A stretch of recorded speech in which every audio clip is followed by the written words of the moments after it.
so বহুত দিনৰ পিছত আহি গলো নেক্সট চেপ্টাৰ লৈ চেপ্টাৰটোৰ নাম হৈছে দুটা চলকত ৰৈখিক সমীকৰণ তো চেপ্টাৰ নম্বৰ 3 বহুত ইম্পৰ্টেন্ট চেপ্টাৰ হয় আৰু ইয়াৰ পৰা ম্যাক্সিমাম 7 या 8 নম্বৰ তোমালোকে কোৱেশ্চন পাবা ইয়াৰ পৰা ঠিক আছে তো ইয়াতে আমি বেসিক কনসেপ্ট খিনি আগত ক্লিয়াৰ কৰি ল'ব লাগিব তোমালোকে সকলোৱে জানা যেহেতু কোৱেশ্চন প্যাটাৰ্ন বেলেগ হৈ আছে গতিকে এমসিকিউ টাইপৰ কোৱেশ্চন আহিব তোমালোকে সকলোৱে মনোযোগ দি শুনিবা আৰু ভিডিওটো হেকলৈকে চাই থাকিবা ঠিক আছে বেসিক কনসেপ্টত আমি কি শিকিব লাগিব সোৱা দুটা চলকত ৰৈখিক ইয়াতে ৰৈখিক মানে তোমালোকে কি বুজি পাইছা নিশ্চয় তোমালোকে জানা যেনেকৈ মই চলক এটা লিখিছো x তো ইয়াতে হাইয়েস্ট পাৱাৰ কিমান আছে 1 তাৰ মানে এটো এটা কি হ'ব ৰৈখিক বহুপদ হ'ব হয়নে তো এনেকৈ আমি কি লাগে আমাক দুটা চলকত ৰৈখিক সমীকৰণ লাগে एक्चुअली তো আমি एक्चुअली কি জানো সমীকৰণ হ'বলৈ হলে তোমার ইকুয়াল চিন থাকিব লাগিব যেনেকৈ মই লিখিলো x + 2 = 0 লিখিলো তো এটো এটা রৈখিক সমীকরণ হৈ গল হয়নে তো ইয়াতে কৈছে কি দুটা চলকত রৈখিক সমীকরণ एक्चुअली আমাৰ সমীকৰণ কেইটা লাগিব আমাক দুটা তো ফৰ এক্সাম্পল মই লিখি আছো ax + by + c = 0 যেহেতু দুটা চলকৰ কথা কৈছে গতিকে আমি এটা চলক লব নোৱাৰো ইয়াতে যেনেকৈ ইয়াতে তোমালোকে দেখা পাই আছা x এটা চলক y এটা চলক ঠিক আছে তো ইয়াতে হৈ গল কি দুটা চলকত এটা রৈখিক সমীকরণ হল কিন্তু আমাক লাগিব কেইটা দুটা লাগিব ঠিক আছে তো x এগেইন মই লিখি আছো ax + by + c = 0 এতিয়া দেখা পাইছা তো ইয়াতে আমাৰ কেইটা সমীকৰণ আছে দুটা আছে আৰু দুয়োটা সমীকৰণতে আমাৰ কেইটা চলক আছে দুটা কৰি চলক আছে ইয়াতে হওক আছে a ইয়াতে হওক আছে b আৰু ইয়াতে হওক আছে তোমাৰ কি c তো ইয়াতে আমি জানিব লাগিব কি কোনটো ইকুয়েশন আমাৰ প্ৰথম হ'ব কোনটো ইকুয়েশন আমাৰ দ্বিতীয় হ'ব সেকেন্ড কোনটো ফাৰ্স্ট কোনটো হয়নে তোমালোকৰ ইচ্ছা এটো তোমালোকে সেকেন্ড বুলি ধৰিব পাৰা এটো তোমালোকে প্ৰথম ইকুয়েশন বুলি ধৰিব পাৰা কিন্তু আমি ফাইন্ড আউট কৰিম কেনেকৈ গতিকে তোমালোকে লিখিব লাগিব ইয়াতে a1 b1 c1 and then after a2 b2 c2 বুজিবলা তো যত a1 b1 c1 থাকিব হেইটো আমাৰ কাৰণে কি হ'ব প্ৰথম ইকুয়েশন আৰু যত তোমালোকে লিখিবা a2x + b2y + c2 = 0 এটো আমাৰ কাৰণে হ'ব কি সেকেন্ড ইকুয়েশন ঠিক আছে তো এতিয়া সোৱা মই সাপোজ এটা एग्जांपल দি আছো যেনেকুৱা আছে ইয়াতে তোমাৰ ধৰা 2x + 3y + 4 = 0 এটো আমাৰ কাৰণে কি কনস্ট্যান্ট টার্ম এটো হল কি y এর হওক কিমান 3 x এর হওক কিমান আছে 2 আছে কারণ আমাক দুটা চলক লাগে তো দুটা চলক আহিছে আৰু সমীকৰণ লাগে সমীকৰণটো আহিছে নেক্সট মই লিখি আছো যেনেকুৱা ধৰা 3x + 5y + 6 = 0 ইয়াতে সোৱা তোমাৰ সেম x এৰ হওকটো কিমান 3 y এৰ হওকটো কিমান 5 আৰু কনস্ট্যান্ট টাৰ্মটো কিমান আছে 6 = 0 এতিয়া সোৱা এই দুয়োটা ইকুয়েশনৰ ভিতৰত দুয়োটা ৰৈখিক সমীকৰণৰ ভিতৰত তুমি কোনটো প্ৰথম ইকুয়েশন বুলি ধৰিবা কোনটো সেকেন্ড ইকুয়েশন বুলি ধৰিবা মানিলো এইটো আমাৰ কাৰণে কি ফাৰ্স্ট ইকুয়েশন আৰু মানিলো এইটো আমাৰ কাৰণে সেকেন্ড ইকুয়েশন ঠিক আছে তো ইয়াতে তোমালোকে ইয়াৰ পৰা ভ্যালু বিলাক নিশ্চয় লব পাৰিবা যেনেকুৱা a1 মানে কিমান হ'ব তেনেহলে ফাৰ্স্ট ইকুয়েশনত আহি যোৱা আৰু x এর হওকটো হ'ব কি a1 ইয়াতে তোমালোকে নিশ্চয় দেখা পাই আছা a1 মানে কি হয় x এর হওক গতিকে তুমি লিখিব লাগিব 2 b1 ইয়াতে কিমান আছে 3 c1 ইয়াতে কিমান আছে 4 মানে এটো y এর আগত থকা মানটো কি হয় b1 y এর আগত থকা মানটো কি হয় b1 ইকুয়েশন অনৰ কথা কৈ আছো সেকেন্ড এগেইন সোৱা a2 মানে কিমান হ'ব সোৱা সেকেন্ড ইকুয়েশনত আহা তো ইয়াতে a2 মানে কিমান হ'ব 3 নেক্সট b2 কিমান হ'ব 5 নেক্সট c2 কিমান হ'ব 6 নিশ্চয় বুজি পাইছা তো এনেকৈ আমি কি কৰিব লাগিব ফাইন্ড আউট কৰিব লাগিব কনস্ট্যান্ট টাৰ্ম বিলাক আৰু লগতে হহক বিলাক যেনেকুৱা a1 এৰ মান b1 এৰ মান এইবিলাক আমি উলাব লাগিব ঠিক আছে মই আকৌ এবাৰ ফৰ্মুলাটো লিখি আছো স্ট্যান্ডাৰ্ড ফৰ্মুলাটো দুটা চলকত ৰৈখিক সমীকৰণৰ ঠিক আছে a1x + b1y + c1 = 0 obviously তোমালোকে দেখা পাই আছা a2x + b2y + c2 = 0 ইয়াৰ পৰা আমি কেইবাটাও কন্ডিশন পাম তিনিটা কন্ডিশন পাম আৰু এই তিনিটা কন্ডিশন তোমালোকে মনত ৰাখিব লাগিব ঠিক আছে বহুত ইম্পৰ্টেন্ট আৰু ইয়াৰ পৰা এমসিকিউ 101% আহিব জনবিলাকে এইখিনি বেসিক কনসেপ্ট ক্লিয়াৰ কৰিব পাৰিবা হিয়া মানে কি দুটা চলকত ৰৈখিক সমীকৰণত কোনো ধৰণৰ প্ৰবলেম ফেস নকৰিবা যিমান ডাঙৰ টাইপৰ কোৱেশ্চন না হওক কিয় তুমি কৰি সলভ কৰিব পাৰিবা ঠিক আছে গতিকে ধ্যান দি চাব লাগিব ইয়াতে সোৱা নাম্বাৰ 1 ৰ জনটো হ'ব কন্ডিশনটো হয় আমাৰ এইটো a1/a2 not equal হ'ব b1/b2 ঠিক আছে ইয়াৰ পৰা সোৱা a1/a2 not equal b1/b2 ঠিক আছে তো এইটো কন্ডিশনে কোৱা হ'ব কি পৰস্পৰ কটাকটি কৰে পৰস্পৰ কটাকটি কৰে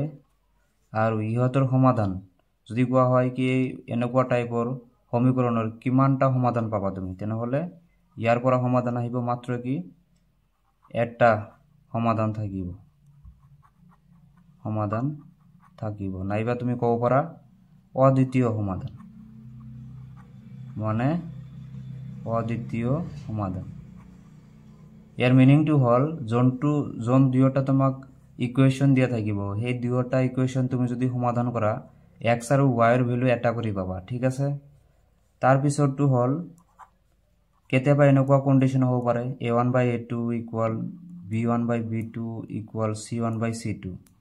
মানে প্ৰত্যেকটো সহগৰ মান তুমি সেম পাব পাৰা ডিভাইড কৰি ঠিক আছে এনেকুৱা কন্ডিশনত কি হ'ব ৰেখা দুডাল আমাৰ কি হ'ব মিলি যাব ঠিক আছে ৰেখা দুডাল মিলি যায় एक्चुअली মিলি যায় মানে দুডাল তুমি ৰেখা পাবা ঠিক আছে এইটো ৰেখাৰ ওপৰত আৰু এটা ৰেখা আহি যাব মানে একদম মিলি যাব এই ক্ষেত্ৰত যদি কোৱা হয় কি এনেকুৱা টাইপৰ ইকুৱেশ্যনৰ পৰা তুমি কিমানটা সমাধান পাবা x আৰু y এর ভ্যালু কিমান পাবা তেনেহলে তোমালোকে ক'ব লাগিব অসীম সংখ্যক एक्चुअली অসীম সংখ্যক সমাধান থাকিব ঠিক আছে সমাধান থাকিব অসীম সংখ্যক সমাধান থাকিব এতিয়া চোৱা এনেকুৱা টাইপৰ হলে ইয়াক আৰু এটা নাম দিয়া হৈছে হেতু হল কি সংগত এনেকুৱা সমীকৰণক আমি কি বুলি কম সংগত ঠিক আছে আৰু এটুকো কোৱা হ'ব কি সংগত ইয়াকো তুমি সংগত বুলি ক'ব পাৰা ইয়াৰ আন এটা নাম আছে হেতু হল পৰতন্ত্ৰ ঠিক আছে যদি a1/a2 এৰ মান b1/b2 এৰ মানৰ সমান হয়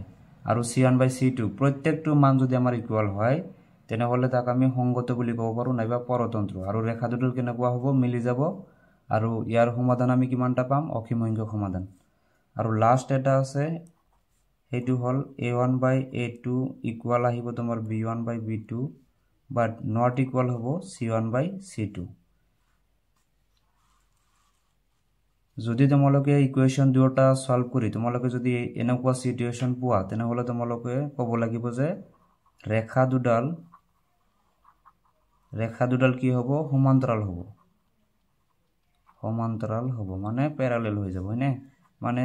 সাপোজ ধৰা প্ৰথম ইকুৱেশ্যনৰ পৰা এইটো ৰেখা পাইছা সেকেন্ড ইকুৱেশ্যনটো তুমি তাৰ পৰা এইটো ইকুৱেশ্যন ৰেখা পাবা ঠিক আছে দুয়োটা সমান্তৰাল হৈ যাব তো এনে ক্ষেত্ৰত তোমাক যদি সুধা হয় কোশ্চেনটো তুমি সলভ কৰিলা আৰু এনেকুৱা সিচুৱেশ্যন তুমি পালা তো তোমাক কোশ্চেনত সুধিব এই দুটা সমীকৰণৰ পৰা কোনটা সমাধান তুমি পাবা তেনেহলে তুমি লিখিব লাগিব কোনো সমাধান নাথাকে এই ক্ষেত্ৰত কোনো সমাধান নাথাকে एक्चुअली ঠিক আছে লগতে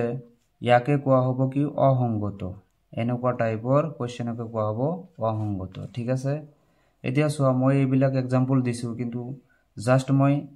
ফৰ্মুলা কেইটা লিখি দিছো তো তোমালোকে বুজি নাপাব পাৰা গতিকে মই ইয়াতে জাস্ট এটা एग्जांपल দিম এটা বুজাই দিয়াৰ কাৰণে ঠিক আছে তো চোৱা মানি লোৱা মোৰ প্ৰথম ইকুৱেশ্যনটো আছে 2x + 3y + 6 = 0 আৰু সেকেন্ড ইকুৱেশ্যনটো মোৰ হাতত আছে 4x + 6y + 12 = 0 ঠিক আছে এতিয়া চোৱা এটো মই ফাৰ্স্ট ইকুৱেশ্যন মানিছো এটো মই সেকেন্ড ইকুৱেশ্যন মানিছো তেনেহলে চোৱা a1/a2 যদি চোৱা তোমালোকে ইয়াতে a1 কিমান আছে প্ৰথম ইকুৱেশ্যনৰ পৰা 2 আনা আৰু সেকেন্ড ইকুৱেশ্যন a2 মানে কিমান আছে 4 এটো ডিভাইড কৰিলে তুমি কিমান পাবা 1/4 ক্যান্সেল আউট কৰিলে সিমিলাৰলি তুমি ট্ৰাই কৰা b1/b2 এৰ ভ্যালুটো ফাইন্ড আউট কৰা তো b1 ইয়াতে কিমান আছে 3 তো লিখা 3 আৰু b2 কিমান আছে 6 এটো ক্যান্সেল আউট কৰিলে কিমান পাবা 1/2 সিমিলাৰলি তুমি কৰিব পাৰা c1/c2 সো c1 প্ৰথম ইকুৱেশ্যনত আছে কিমান কনস্ট্যান্ট টাৰ্ম 6 আৰু সেকেন্ড ওনত আছে কিমান 12 ক্যান্সেল আউট কৰিলে কিমান আহিব 1/2 তো ইয়াতে তোমালোকে নিশ্চয় অবজাৰ্ভ কৰিছা a1/a2 এর ভ্যালুটো কিমান আহিছে 1/2 b1/b2 এর ভ্যালুটো কিমান আহিছে 1/2 c1/c2 এর ভ্যালুটো কিমান আহিছে 1/2 তার মানে ঘটনাটো কি হল যে a1/a2 এর ভ্যালু তুমি জিমান পাইছা b1/b2 এর ভ্যালু তুমি হিমানে পাইছা c1/c2 এর ভ্যালুটো হিমানে পাইছা মানে 1/2 পাইছা গতিকে এই সমীকরণ দুয়োটাৰ ৰেখা দুডাল কেনেকুৱা হ'ব মিলি যাব এটা আনটোৰ লগত মিলি যাব ঠিক আছে লগতে এই সমীকৰণ দুটাৰ সমাধান কিমানটা থাকিব অসীম সংখ্যক সমাধান থাকিব কন্ডিশন আমি ওপৰত চালোই অলৰেডি আৰু লগতে যদি কয় এই সমীকৰণ দুটা সংগত হয় নে অসংগত হয় তেনেহলে তোমালোকে কি কবা সংগত হয় তো এইখিনি আছিল বেসিক কনসেপ্ট আই হোপ তোমালোকৰ ক্লিয়াৰ হৈ গল যদি ডাউট থাকে নিশ্চয় কমেন্ট সেকশনত তোমালোকে জনাবা মোক মই নেক্সট ভিডিওত আৰু ইয়াতকৈ ধুনিয়া কৰি বুজাই দিয়াৰ কাৰণে ট্ৰাই কৰিম এক্সাম্পল লৈ ঠিক আছে I hope it is clear to everyone and thank you ভিডিওটো ভাল লাগিলে নিশ্চয় নিজৰ বন্ধু বান্ধৱীৰ মাজত শেয়াৰ কৰিবা